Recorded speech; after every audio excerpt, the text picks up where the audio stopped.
ಹೇಳ್ರಿ ಅಧ್ಯಕ್ಷರ, ಏನು ಪ್ರಾಬ್ಲಮ್ ಇದಕ್ಕಿತ್ತು, ಏನು ಸಮಸ್ಯೆ? ಇದು ಸುಮಾರು ಮೊನ್ನೆ ಅಂದ್ರೆ 11ನೇ ತಾರೀಕಿಗೆ ಇಲ್ಲಿ ದೇವಸ್ಥಾನದ ಶರಣಬಸವೇಶ್ವರ ದೇವಸ್ಥಾನ ಹತ್ರ ಬಂದಿದ್ವಿ. ಯಾಕಂದ್ರೆ ನಮ್ಮ ಮನೆ ಇರೋದು ಇಲ್ಲೇ, ಹಾಗಾಗಿ ನಮ್ಮ ಅಶೋಕ್ ಅವ್ರಿಗೆ ಫೋನ್ ಮಾಡಿದ್ರು, ಇಲ್ಲಿ ಇದೀನಿ ಬಾ ಅಂತ ಹೇಳಿದೆ. ಬಂದಮೇಲೆ ಎಷ್ಟೋ ತನಕ ಮಾತಾಡ್ಕೊಂಡು ಕುಂತ್ವಿ. ಆದಮೇಲೆ ನಾನು ನೀರು ಕುಡಿಬೇಕು ಅನಿಸ್ತು. ಪೌಸ್ ತೊಗೊಂಡ್ರು ಯಾರೋ ನಮ್ಮ ಅಶೋಕ್ ಅವರು. ಪೌಸ್ ತೊಗೊಂಡಿದ್ದು ನನಗೊಂದು ಯಾವುದೋ ಒಂದು ಬೇರೆ ಒಂದು ದೂರ ಬಂತು. ಬಾ ಸ್ವಲ್ಪ ಅರ್ಜೆಂಟ್ ಹೋಗೋದ ಅಂತಂದು ಹಂಗೆ ಹೋದ್ವಿ. ಹೋದ ತಕ್ಷಣ ನಾನು ಹಂಗಾಗಿಪ್ಪ, ನಾನು ಗಾಡಿ ಒಳಗೆ ಇಟ್ಕೊಂಡಿದ್ದೆ. ಮನೆಗೆ ಹೋದ್ಮೇಲೆ ನಾನು ಏನೋ ಫ್ರಿಜ್ ಒಳಗೆ ಹಾಕಿಟ್ಟೆ, ನಾನು ನೋಡಿದ್ದಿಲ್ಲ ಅಷ್ಟೇ. ಬೆಳಿಗ್ಗೆ ಎದ್ದು ನಾನು ಫ್ರಿಜ್ ಓಪನ್ ಮಾಡಿದ್ದೆ ನೀರು ಕುಡಿಯೋಕೆ ಅಂತಂದು. ಅವಾಗ ಇದನ್ನು ಗಮನಿಸಿದೆ ನಾನು, ಈ ಕ್ಯಾರಿಬೋ ಅನ್ನೋ ವಾಟರ್ ಪೌಚ್ ಏನೈತೆ ಗಮನಿಸಿದೆ. ಸುಮಾರು ಒಂದು 12-13 ಸೈಜಿಂದು ಒಂದು ನಟ್ಟು, ಅದು ಸಿಕ್ಕಾಪಟ್ಟಿ ಎಲ್ಲ ತುಕ್ಕಿಡ್ದಂಥ ನಟ್ಟು ಇದರೊಳಗೈತಿ. ಇದನ್ನು ಬಹುಶಃ ನಿನ್ನೆ ನಮ್ಮ ಅಶೋಕ್ ಅವ್ರು ಕುಡಿದ್ರಪ್ಪ ಅಂದ್ರೆ ಅವ್ರ ಪರಿಸ್ಥಿತಿ ಏನು ಅಂತಂದು ವಿಚಾರ ಮಾಡಿ ಬೆಳಗ್ಗೆ ಅವ್ರಿಗೆ ಕಾಲ್ ಮಾಡಿದೆ. ಅಣ್ಣ ಹಿಂಗೆ ಆಗೈತೆ ಇದು, ನೀವು ಪೌಚ್ ಕುಡಿಲಾರ್ದ ಚಲೋ ಮಾಡಿ ಅಂತಂದು.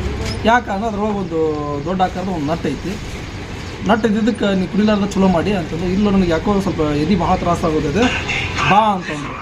ನಾನು ಅವ್ರನ್ನ ಕರ್ಕೊಂಡೋಗಿ ನಿನ್ನೆ ಹಾಸ್ಪಿಟ್ಲಾಗ ಚೆಕಪ್ ಮಾಡಿಸಿ, ಹಾಸ್ಪಿಟ್ಲಾಗ ಚೆಕಪ್ ಮಾಡಿಸಿ ಎಲ್ಲ ಇದು ಮಾಡಿದೆ. ಇವತ್ತು ಬೆಳಿಗ್ಗೆ ನಾನು ಅವರೇ ನಮ್ಮ ಅಶೋಕ್ ಪೂಜಾರಿ ಅವರು ಆಹಾರ ಇಲಾಖೆ ಅವರ ಅಧಿಕಾರಿಗಳಿಗೆ ಒಂದು ಸುದ್ದಿಯನ್ನು ಮುಟ್ಟಿಸಿದ್ರು.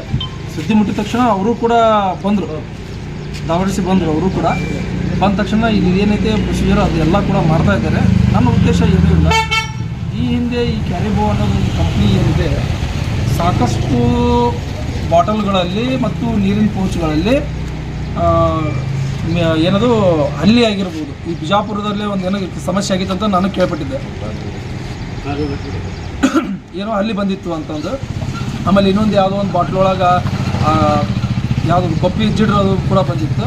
ಕಪ್ಪಿ ಜಿಡ್ರು ಬಂದಿದ್ದ ಮೇಲೆ ಆಮೇಲೆ ಇನ್ನೊಂದು ಪೌಚ್ ಒಳಗೆ ಕೂದಲು ಬಂದಿತ್ತು. ಈ ಥರ ಸಾಕಷ್ಟು ಪ್ರಕರಣಗಳು ನಾನು ಕೇಳ್ಪಟ್ಟಿದ್ದೀನಿ. ಆಮೇಲೆ ಒಂದೆರಡು ಕೂಡ ನಾನು ನೋಡಿದ್ದೀನಿ. ಹಾಗಾಗಿ ನನ್ನ ವಿನಂತಿ ಏನಂದರೆ, ಆಹಾರ ಇಲಾಖೆ ಅಧಿಕಾರಿಗಳಿಗೆ ತಿಳಿಸೋದೇನೆಂದರೆ, ಇಂತಹ ಕಂಪ್ನಿ ಏನಿದೆ ಈ ಕಂಪ್ನಿಯನ್ನು ಬಂದ್ ಮಾಡ್ಬೇಕು ಅನ್ನೋದು ನನ್ನ ಒಂದು ಉದ್ದೇಶ. ಯಾಕಂತಂದರೆ ಇವತ್ತು ಪೌಚ್ ಅಂದ ತಕ್ಷಣ 90% ದೊಡ್ಡವ್ರಿಗಿಂತ ಚಿಕ್ಕ ಮಕ್ಕಳ, ಸ್ಕೂಲ್ ಮಕ್ಕಳೇ ನೀರು ಕುಡಿಯೋದು ಜಾಸ್ತಿ. ಇವಾಗ ಬಾಟ್ಲಿ ಬಿಟ್ಟು ಬಂದಿರ್ತಾರೆ, ಅದನ್ನು ಬಿಟ್ಟು ಬಂದಿರ್ತಾರೆ, ಇನ್ನೊಂದು ಬಿಟ್ಟು ಬಂದಿರ್ತಾರೆ. ನೋಡ್ಬೋದು, ಕೇಳಿದ ತಕ್ಷಣ ಪಾಲಕರು ಏನು ಕೇಳ್ತಾರೆ, ಒಂದೆರಡು ನೀರಿನ ಪೌಚ್ ಕೊಡಪ್ಪ ಅಂತಂದು ಕೇಳ್ತಾರೆ. ಆ ಮಕ್ಕಳು ನೋಡೋಗಿಲ್ಲ, ಇಲ್ಲ ಹಾಗೆ ಅದೇ ಥರ ಕುಡಿದು ಬಿಡ್ತಾರೆ. ಬಹುಶಃ ಇದೇ ಪೌಚು ನಮ್ಗೆ ಹತ್ರ ಸಿಗೋದೇನೆ ಮಕ್ಕಳ ಕೈ ಸಿಕ್ಕಿದ್ರೆ ಏನು ಪರಿಸ್ಥಿತಿ, ಅವ್ರದ್ದು ಹೊಟ್ಟೆ ಒಳಗೆ ಹೋಗಿದ್ರೆ ಏನು ಪರಿಸ್ಥಿತಿ. ಹೀಗಾಗಿ ನಾನು ಏನು ಹೇಳ್ತಿದ್ದೀನಿ ಅಂದರೆ, ಆ ಕಂಪ್ನಿ ಸಂಪೂರ್ಣವಾಗಿ ಮುಚ್ಚಬೇಕು. ಯಾಕಂದರೆ ಪ್ರಕರಣ ಸಾಕಷ್ಟು ಅದಾವೆ ಇದ್ರ ಬಗ್ಗೆ ಹೇಳ್ತಾ ಹೋದರೆ. ಹಾಗಾಗಿ ನಾನು ಆಹಾರ ಇಲಾಖೆ ಅಧಿಕಾರಿಗಳ ಹತ್ರ ಮನವಿ ಮಾಡ್ಕೊಳ್ಳೋದೇನೆಂದರೆ, ತಾವು ಸೂಕ್ತ ಕ್ರಮ ಕೈಗೊಂಡು ತಾವು ಪರಿಶೀಲನೆ ಮಾಡಿ ಆ ಕಂಪ್ನಿನ ಏನು ಲೈಸೆನ್ಸ್ ರದ್ದು ಮಾಡ್ಬೇಕನ್ನೋದು ನಾನು ಮಾನ್ಯ ಆಹಾರ ಇಲಾಖೆಯ ಅಧಿಕಾರಿಗಳಿಗೆ ನಾವು ವಿನಂತಿ ಮಾಡ್ಕೊತೀವಿ. Thank you.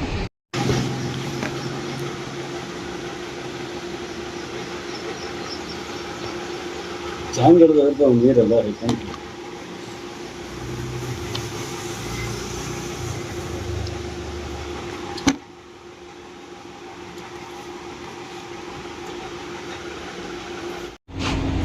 ಮೇಲ್ನೋಟಕ್ಕೆ ಐತಿ, ಮೇಲ್ನೋಟಕ್ಕೆ ಐತಿ.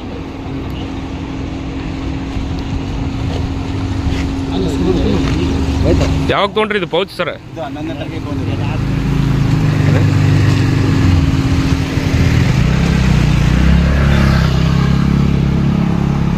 ಯಾವಾಗ ತೊಗೊಂಡ್ರಿ ಸರ್? 11ನೇ ತಾರೀಕಿಗೆ ತೊಗೊಂಡ್ವಿ. ಹಾಂ ರೀ, ಸಂಜೆ ಮುಂದೆ 6 ಗಂಟೆ 6:30. ಅದು ನಾನು ಏನೋ ಒಂದು ಕಾರಣಕ್ಕೆ ಹಂಗೆ ಕಿಶದಲ್ಲಿ ಗಾಡಿಯಲ್ಲಿ ಇಟ್ಕೊಂಡು ಹಂಗೆ ಇದು ಮಾಡಿದೆ. ಹ್ಞೂ ರೀ. ಮಾಡಿದ ತಕ್ಷಣ ನಾವು ಬೆಳಿಗ್ಗೆ ಅದನ್ನು ನೋಡಿದ್ವಿ. ನೋಡಿದ ತಕ್ಷಣ ಇದು ನಟ್ಟಿತ್ತು. ನನಗೆ ಏರೋಪೇರ್ ಹಾಕಿಸಿ IBP ಹಾಕಿಸಿ ನಾನು ಇವರು ಶಾವಿ ಹಾಸ್ಪಿಟ್ಲಿಗೆ ತೋರ್ಸೋಕ್ಕೆ ಬಂದೆ. ಹಾಗಾಗಿ ನಮ್ಮ ಅಧ್ಯಕ್ಷರು ಕೂಡ ನನ್ನ ಜೊತೆನೇ ಇದ್ರು. ನಮ್ಮ ಅಧ್ಯಕ್ಷರು ಕೈ ಕೊಟ್ಟೆ. ಅಧ್ಯಕ್ಷರು ಇದ್ದೇನೋ ನಾನು ಹಿಂಗೆ ಹೆಚ್ಚಿಗೆ ಇದು ನಟ್ ಯಾಕೋ ಇದಾಗತ್ತೈತಿ, ಅದು ನಿಮ್ಮಲ್ಲಿ ಫ್ರಿಜ್ನಲ್ಲಿ ಇಡೋ ಅಂತಂದಾಗ ನಮ್ಮ ಅಧ್ಯಕ್ಷರು ಫ್ರಿಜ್ನಲ್ಲಿ ಇಟ್ಟಿದ್ರು. ಅದನ್ನು ಮಾಡಿ ರಿಟರ್ನ್ ಇವತ್ತು ಬೆಳಗ್ಗೆ ನಮ್ಮ ಅಧ್ಯಕ್ಷರು ನೋಡಿದಾಗ ನಟ್ಟಿತ್ತು. ಇವಾಗ ಏನೋ ಇತ್ತು ಅಂತ ನಾನು ಕೂಡ ನೋಡಿದ್ದಿಲ್ಲ, ಯಾಕಂದರೆ ನನಗೆ ಅಡ್ಮಿಟ್ ಏರ್ಪೂರಾಗಿತ್ತು.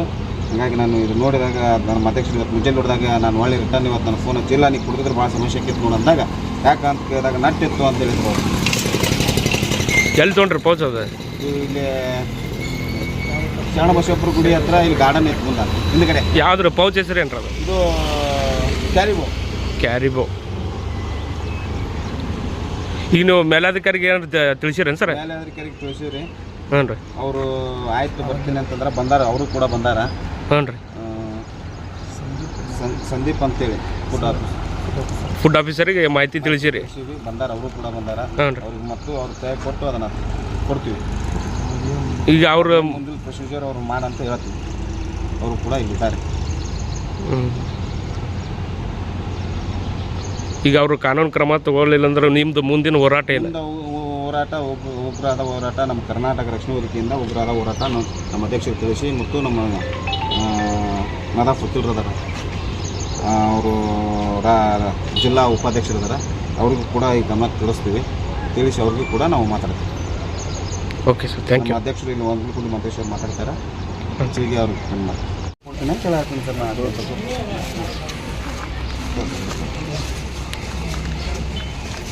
ಒಟ್ಟು ಬರಲಿ ಎಲ್ಲ ಮೊದಲೇ ಮತ್ತೆ ಮತ್ತೆ ಸಾಕದು ಹೌಸ್ಕೊಂಡ್ರೆ ಸಾಕು.